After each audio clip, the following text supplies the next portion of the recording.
Video Trump का x पर load किया है और कहा है कि भाजपा की टैरिफ पे बोलती बंद हो गई, क्या कहेंगे इस पर? नरेंद्र मोदी जी ने पहली बार हिंदुस्तान के राजनीति के इतिहास में किसी देश के प्रधानमंत्री ने कूटनीतिक भाषा का उपयोग न करते हुए बहुत स्पष्ट रूप से बताया है कि भारत अपने मछुआरों के साथ, अपने किसानों के साथ, अपने जनता के साथ किसी भी प्रकार का कोई समझौता नहीं करेगा। इसलिए हम सोचेंगे, हम देखेंगे, ये भाषा हमेशा होती थी।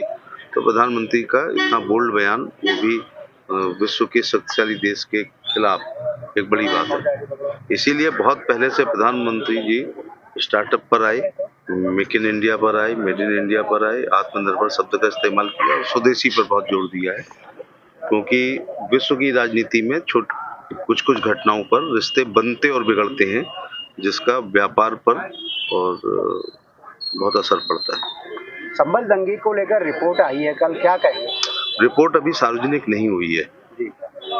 मगर संभल के ने बताया जाता है, उसके लिए बाकायदा प्रेस कॉन्फ्रेंस होगी। यही मेरे में और दूसरों में फर्क है ना नेताओं में। संभल की हिंसा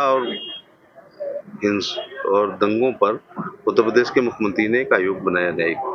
उन्होंने कल माननीय मुख्यमंत्री जी को रिपोर्ट दी है।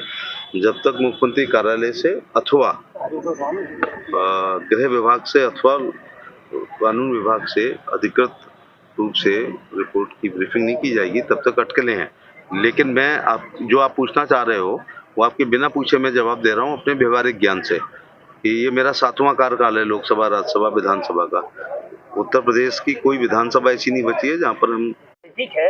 और यहाँ पर अभद्र भाषा का प्रयोग होने लगा है, विपक्ष अभद्र भाषा का प्रयोग कर रहा है प्रधानमंत्री पर, आप किस नजर से देखें? मैं ऐसे लोगों को महान घटिया कहूँगा। लोकतंत्र में हिंसा का तो महत्व है नहीं है, लेकिन बिलो द बेल्ट कभी बात नहीं करनी चाहिए। और हमारे देश में जब महिलाओं का सम्मान होता है, इस्लाम में भी कहा गया है, अगर उसके धर्म अवलंबी आदमी ने ये कहा है तो वहाँ कहा गया है माँ के पैरों के नीचे जन्नत होती है।